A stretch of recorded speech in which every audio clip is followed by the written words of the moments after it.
Thinking yourself rich. My real name's Jeff Peters, but when I visited Fisher Hill, Arkansas, I went there as Dr. Wahoo, the famous Indian medicine man. I had only $5 in my pocket, so I got 50 medicine bottles from the drugstore and went straight to my hotel room. The other things that I needed were in my bag. At the hotel I put water, purple coloring, and a little cinchona, real medicine that comes from a Peruvian tree, into every bottle. And then I put labels on them saying, Dr. Wahoo's Indian potion, served to bring the dead to life. I was ready for business. I started that night on a street in the center of town. After selling 25 bottles at 20 cents each, I felt a hand on my arm. It was a policeman. "Do you have a license to sell medicine here?" he asked. "No, I don't," I replied.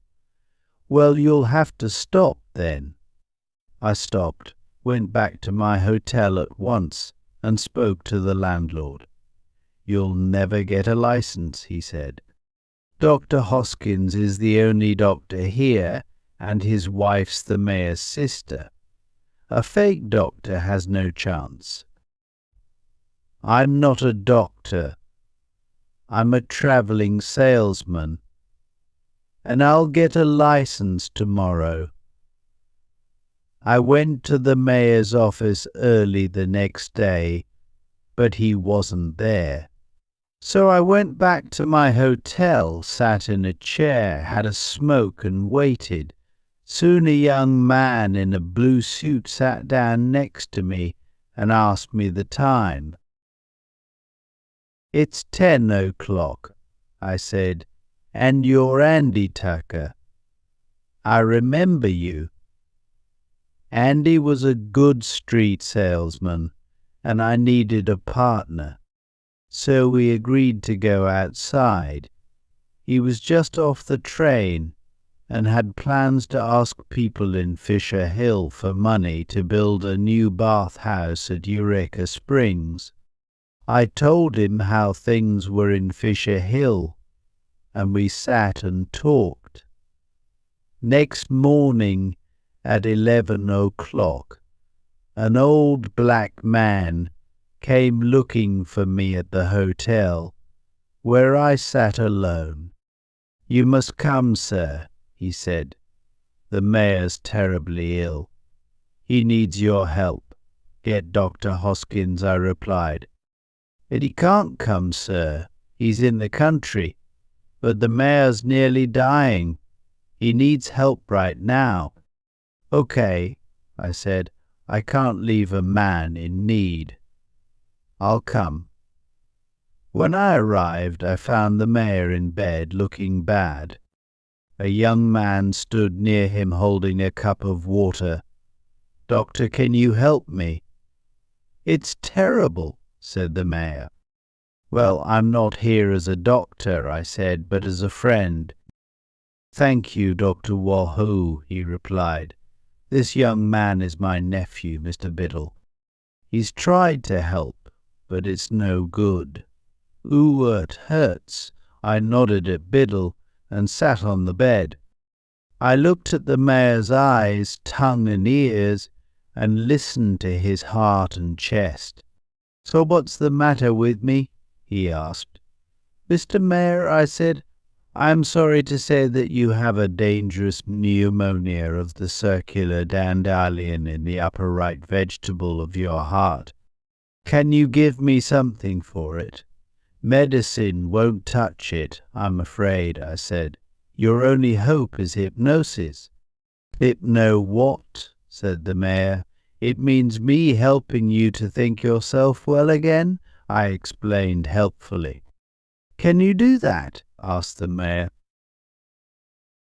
"Well, I'm not a doctor, you understand, But to save your life, I'm more than ready to do some hypnosis on you, if you forget the license question."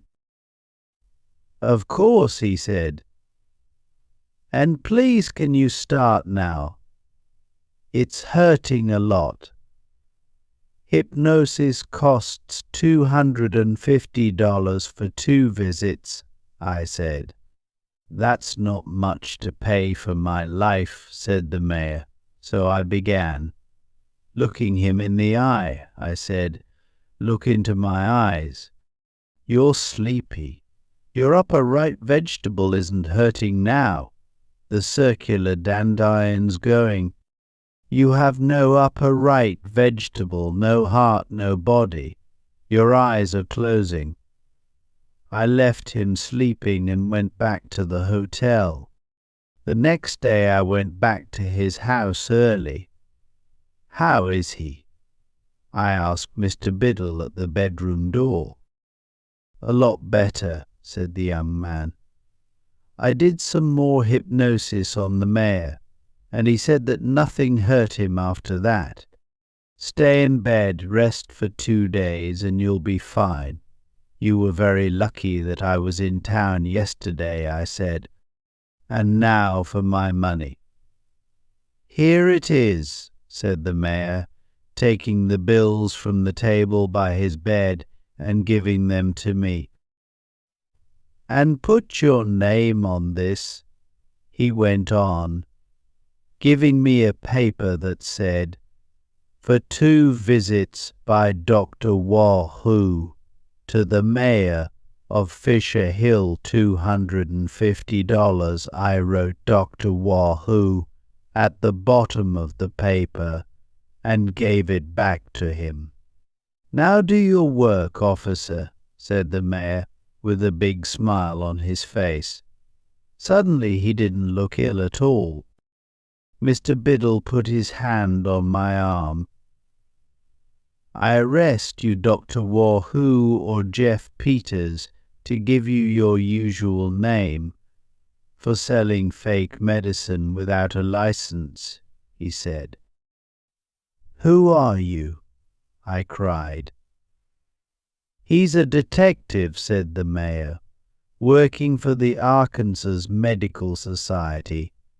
He's followed you all over Arkansas for weeks.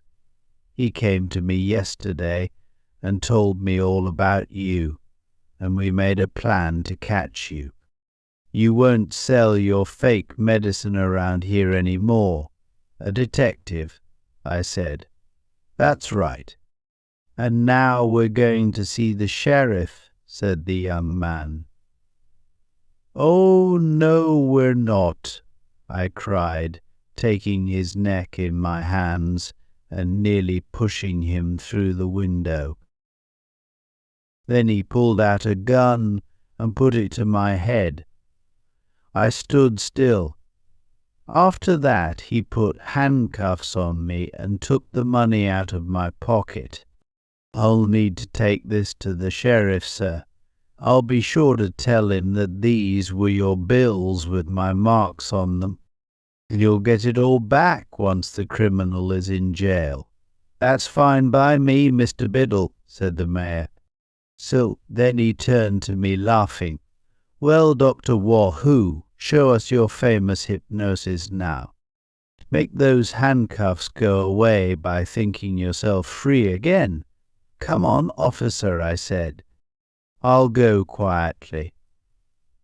At the door I shook my handcuffs at the mayor, saying, "The time will come when you understand that hypnosis works, and that it worked very well for me here today, too, and in a way that was true.